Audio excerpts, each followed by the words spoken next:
morning and welcome to our kitchen. I'm Gordie Galusha. And I'm Patrick Meunier. And this is our 315th show.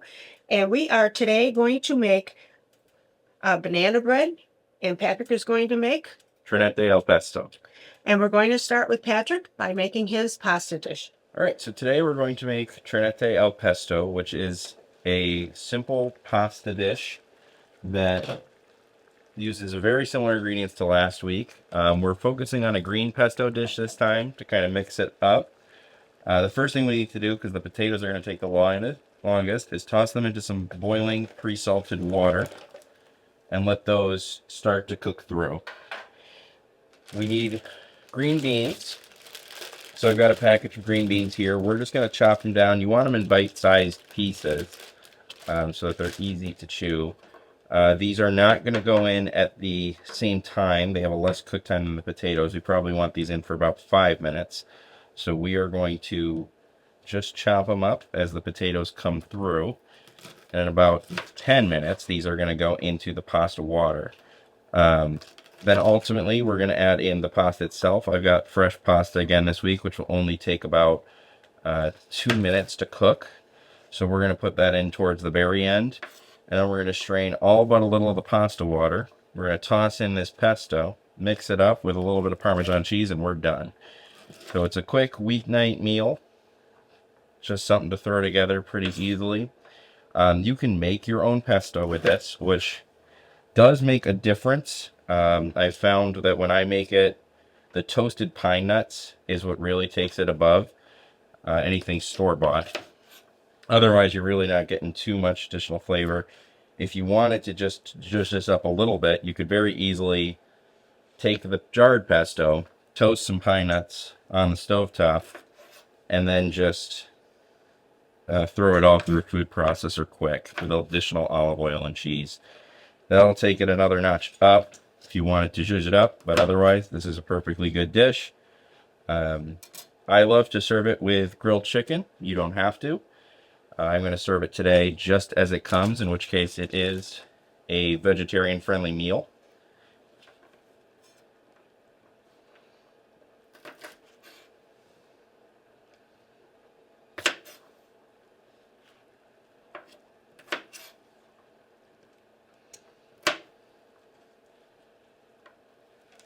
Just a little bit more on the green beans.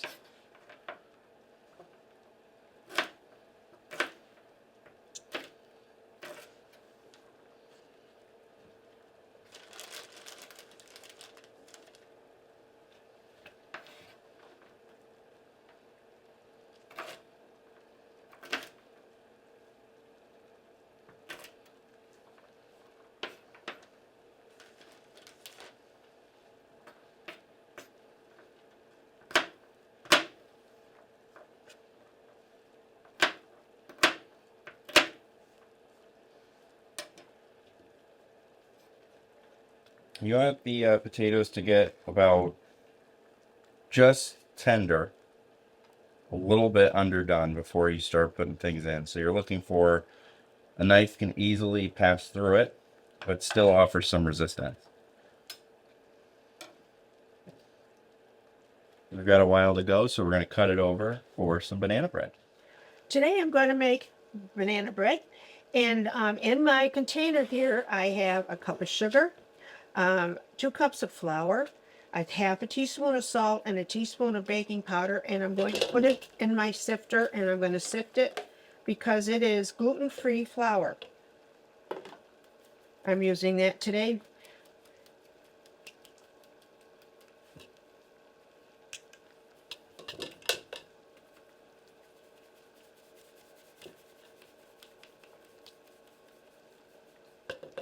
Okay.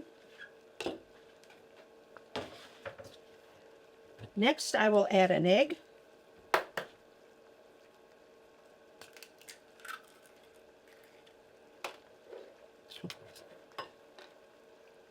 A half a cup of Crisco oil.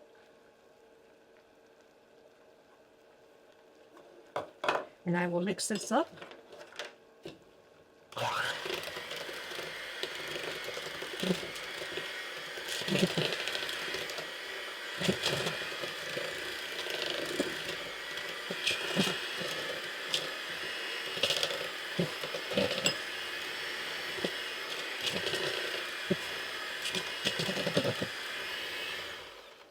And to my mixture, I'm going to add, you should have 3 bananas, but I only had 2.5 bananas that I had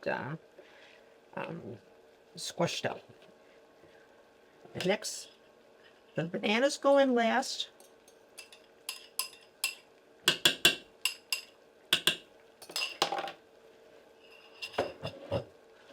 Mix this up too.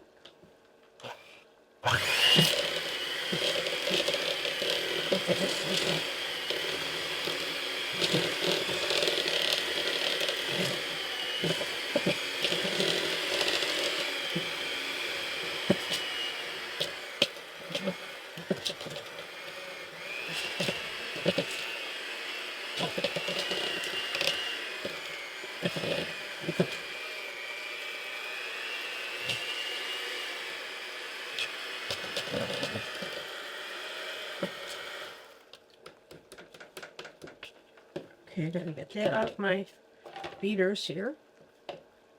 Make sure you get everything.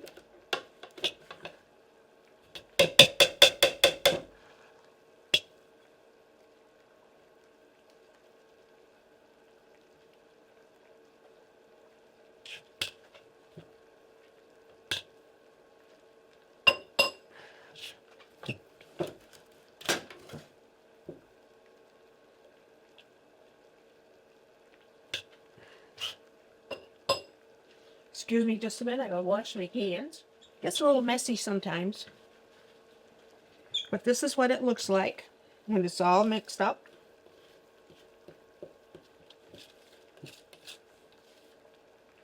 This is what it looks like. Okay, move that out of the way. And then you put it into a loaf pan.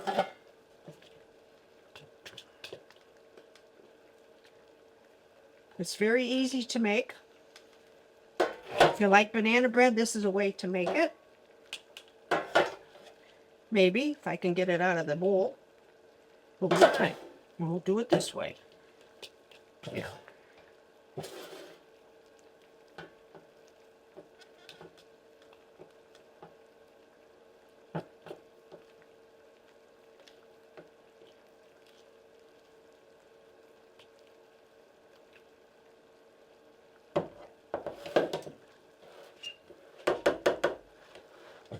Making sure you spread it out nice and even. I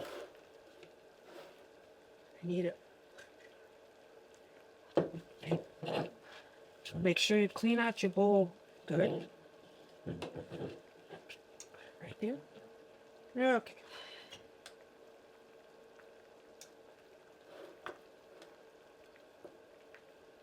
Preheat your oven to 350 degrees.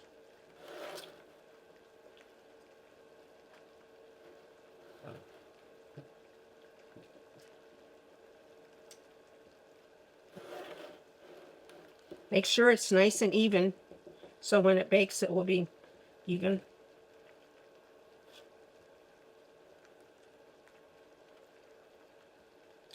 Okay. And this is what it looks like when it's in your pan. And I'm going to put it into a 350 degree oven for an hour. You can check it after an hour, and if it's not done, you can put it in for another 10 minutes, and it should be done by then. And I'm going to put it in the, as I said, in a 350 degree oven. And set my timer for an hour, and we'll wait till it's done. All right.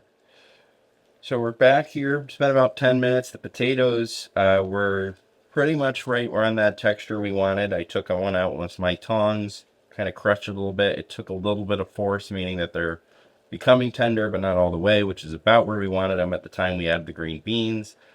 We've tossed in the green beans we chopped up. We've been letting them run for about 2, maybe 3 minutes now. The pasta we're using is fresh pasta, so that's going to take 2 minutes as well.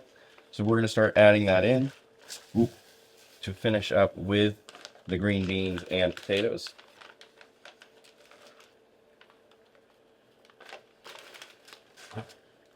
Mix that on up. The water's going to get nice and starchy, so we are going to want to preserve at least a cup of that pasta water as it finishes to cook. And now we're just going to let that come to a boil and cook for a minute or two. Alright, so what I'm going to do now is I'm going to kill the heat. And I'm going to strain it all. I do want to keep about a cup of the pasta water. I'm going to kind of gauge this by eye today. You can just grab a cup and literally take it out at home. Strain out that pasta water. That's about right. Keep it off the heat. All right. And our final couple steps here, this new sauce back in, is to add our pesto.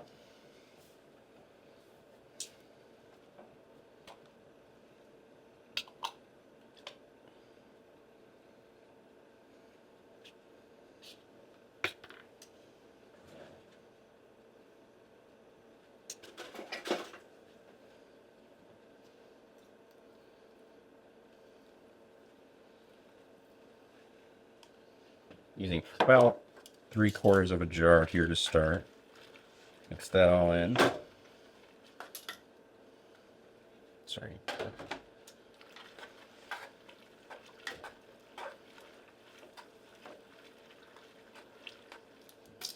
I'm going to add some more Parmesan cheese.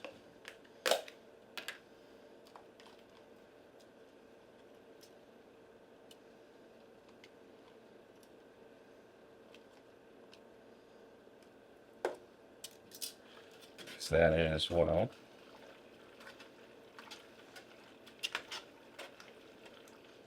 I think I'm going to use the rest of the jar of pesto.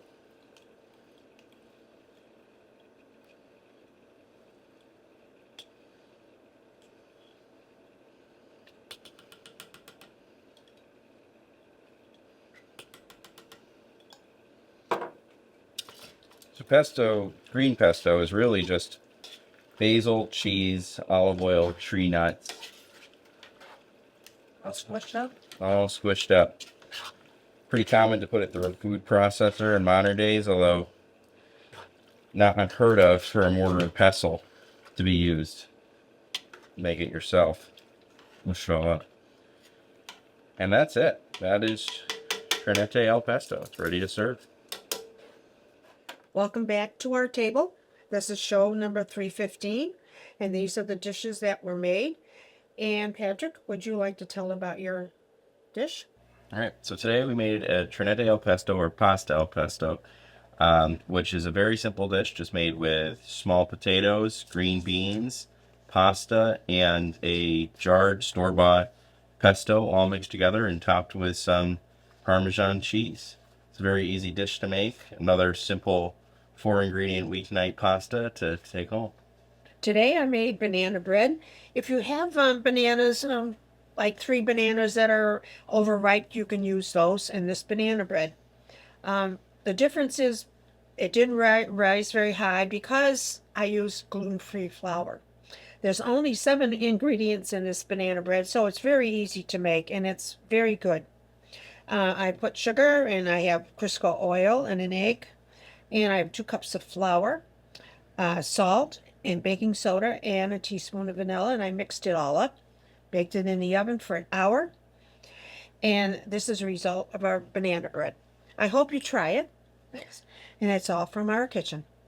If you would like any of these recipes, please send a self-addressed stamped envelope to 151 Park Avenue, Dalton, Mass. 01226. And that is all from our kitchen today. Please have a great day and tune again.